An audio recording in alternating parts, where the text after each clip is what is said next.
En un rincón olvidado de la mente humana, persisten sombras de creencias que desafían la lógica y la razón.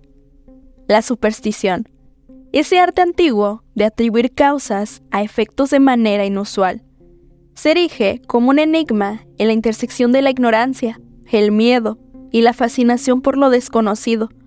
Aunque la ciencia ha iluminado muchos rincones oscuros de nuestro entendimiento, las supersticiones persisten, siguiendo resonando la cultura popular y desafiando la corriente racional de pensamiento. ¿Es cierto esto de que un gato negro te trae mala suerte? ¿Cómo perdura ese típico "si no te pones suéter te vas a enfermar"? ¿Por qué siguen persistiendo estas creencias aparentemente irracionales? ¿Qué papel juegan en la psique humana? Al sumergirnos en esto inexplicable, indagaremos en las raíces profundas de las supersticiones, desafiando las fronteras entre lo mágico y lo racional. Vayamos a este video.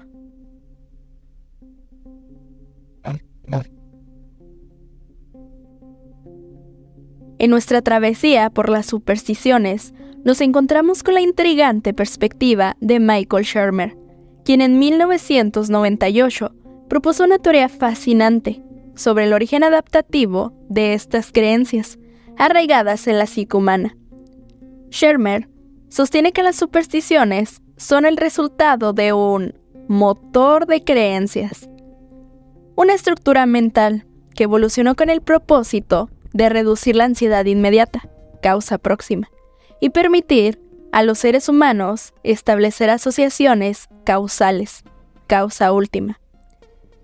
En el núcleo de su argumento, Shermer aborda la paradoja de la superstición al vincularla con la evolución humana. Sugirió que al realizar asociaciones causales, los individuos se enfrentan a la disyuntiva de minimizar uno de dos tipos de errores estadísticos. Por un lado, los errores de tipo 1, que implican creer en algo que es falso, mientras que, por otro lado, los errores de tipo 2 implican rechazar una verdad. La evolución, según Shermer, favoreció la tendencia a cometer errores de tipo 1 para reducir la ansiedad y para permitir una formación de asociaciones causales. Incluso si éstas estaban basadas en correlaciones aparentemente lógicas. Esta perspectiva nos invita a explorar la función adaptativa de las supersticiones en el contexto ancestral, donde la toma de decisiones rápida y la reducción de la incertidumbre eran cruciales para sobrevivir en algún pasado. En este análisis, las supersticiones se revelan no solo como curiosidades culturales, esto va más allá, también como productos evolutivos que han moldeado la forma en que percibimos y navegamos el mundo que nos rodea. En la vida cotidiana, evitamos el asiento 3 en un avión, llevamos piedras de la suerte en los bolsillos, evitamos casarnos en martes o viernes 13, enterramos figurillas esperando que la fortuna nos sonría al vender una propiedad. Otras supersticiones, como abrigarse para no enfermarse, el tarot o la mano para adivinar el futuro, entre otros. Aunque la superstición no siempre es algo de lo que la gente presume, su presencia es innegable en nuestras acciones y rituales diarias. La historia de la superstición es, en esencia, la historia de una palabra y de las múltiples formas en que ha sido empleada a lo largo del tiempo. Sus raíces tienen presencia en la antigua Grecia, al menos en el siglo IV a.C. Durante 2000 años, la superstición se consideró opuesta a las prácticas religiosas recomendadas por las élites. Aunque la palabra ha sido vinculada a prácticas que hoy podríamos calificar como mágicas o paranormales, resulta intrigante que muchas de estas tradiciones persistan en la actualidad, demostrando la resiliencia de la superstición a lo largo de las eras. La superstición, como una danza entre el miedo y la esperanza, encuentra su raíz en la inquietud ante la imprevisibilidad de la muerte y la incertidumbre de la desgracia. Para contrarrestar esta angustia, las personas recurren a tracapalancas espirituales, lo que aquí se denomina como superstición. Surge así la necesidad de controlar eventos ambiguos, impredecibles o predecibles pero incontrolables, generando creencias que conocemos como superstición. Algunos estudios sugieren que el pensamiento mágico o supersticioso florece en sociedades donde la percepción es inversamente proporcional a la inseguridad. En entornos inciertos, la necesidad de conjurar el miedo con símbolos aumenta. Las supersticiones, en su esencia, son pequeñas narrativas modeladas tras una premisa simple. Imita lo que deseas, no imites lo que temes. Nos invita a ensayar metafóricamente lo que queremos atraer a nuestra realidad, prohibiéndonos actuar, incluso a través de metáforas, aquello que no deseamos experimentar literalmente. Algunas supersticiones, como la creencia de que el sol en la cabeza provoca jaquecas, revelan cómo estas creencias pueden sugestionarnos. Otras supersticiones adoptan un carácter más práctico, creando memorables precauciones ante peligros aparentemente sencillos. Caminar bajo una escalera es de mala suerte. El temor de que nos caiga algo encima que nos recuerda peligros potenciales es sumamente abundante. Aunque no haya causas evidentes para pensar que estos pequeños rituales afectan la realidad, su impacto sigue en su capacidad para operar en nuestras emociones, creando de esta manera una conexión íntima entre nuestras creencias y nuestras experiencias cotidianas. De esta manera, la superstición se manifiesta como un puente entre la incertidumbre y la búsqueda constante de control en el teatro de la vida.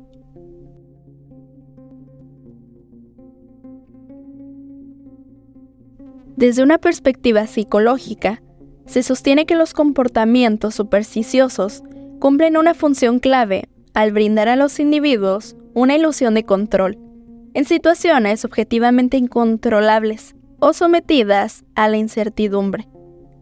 Esta ilusión de control actúa como un escudo ante la inseguridad, el miedo y la ansiedad asociados con tales circunstancias. Al explorar el fenómeno de llevar supersticiones para traer buena suerte, nos sumergimos en la compleja intersección entre la neurología y las ciencias cognitivas.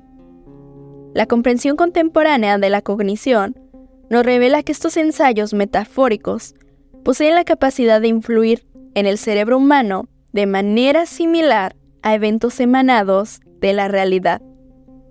Las neuronas espejo, que activan las mismas conexiones al ejecutar o presenciar una acción, arrojan luz sobre cómo las supersticiones pueden tejerse en la red neuronal de nuestras experiencias cotidianas.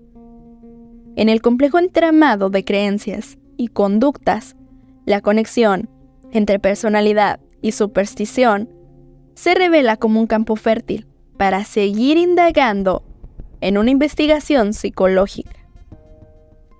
Irwin destaca que las personas supersticiosas suelen correlacionarse con características como el locus de control externo, baja autoestima, alta sugestionabilidad, tendencia a la fantasía, neuroticismo, inestabilidad emocional, desajuste psicológico e incluso género, sugiriendo que las mujeres muestran una mayor propensión a estos comportamientos.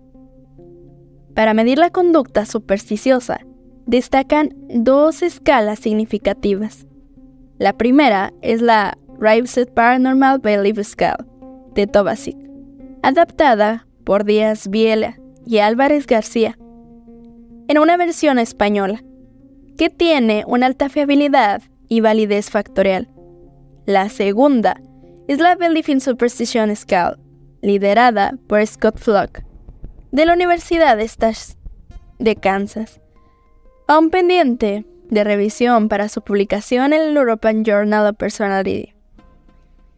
Las investigaciones pioneras en el ámbito de la conducta supersticiosa se remontan al experimento de Skinner con palomas, donde formuló su definición de la superstición en términos de condicionamiento operante, aunque al final terminó dándose cuenta de que su definición de superstición no era tal cual a lo que realmente conocemos hoy en día como superstición.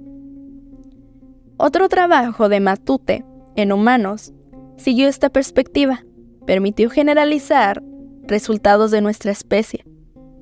En cuanto a la realización entre superstición y locus de control, la mayoría de las investigaciones, realizadas mayoritariamente en universidades estadounidenses, revelan esta correlación positiva entre un locus de control extremo y una conducta supersticiosa. Este patrón se sostiene incluso en estudios como el de la Universidad Estatal de Kansas, donde se destaca que la creencia en un destino controlador de nuestras vidas es un predictor significativo de la puntuación en una conducta supersticiosa. En este vasto panorama de la psicología y las creencias humanas, la superstición se presenta como un fenómeno muy intrigante que ha resistido las mareas cambiantes entre racionalidad y ciencia. Desde la perspectiva de Irwin y otros investigadores, la conexión entre personalidad y propensión a superstición revela un vínculo profundo, con características como el locus de control externo, la baja autoestima e incluso la tendencia a la fantasía.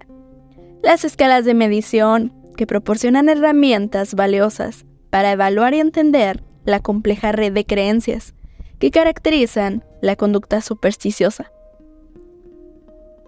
La raíz psicológica de la superstición se despliega en la ilusión de control que ofrece frente a situaciones incontrolables o inciertas. Es por tanto que las investigaciones apuntan a que esta ilusión actúa como un escudo contra la ansiedad y la inseguridad, permitiendo a las personas enfrentarse a un mundo impredecible con cierta sensación de poder. Sin embargo, la conexión entre psicología y superstición no es unidireccional. La superstición, en su esencia, es un fenómeno cultural y social que refleja cómo la mente humana busca patrones, significados y seguridad en el caos de la vida. En este sentido, se convierte en un puente, pero también en un espejo de necesidades psicológicas y emocionales de las personas. Al reconocer que la psicología puede ser un hilo conductor que une la mente humana con las supersticiones de la sociedad, es vital comprender que el estudio de la superstición no debe de ser una condena. Puede ser una oportunidad para explorar la complejidad de la mente humana y su búsqueda constante de significado y control en el desconcertante viaje de la existencia. Me encantaría que compartieras tus pensamientos en un comentario. Recuerda que te espero en mi newsletter. Tengo grandes cosas para ti ahí y es totalmente gratuito. Suscríbete a mi canal para más contenido como este. Soy Rubia Costa y estás en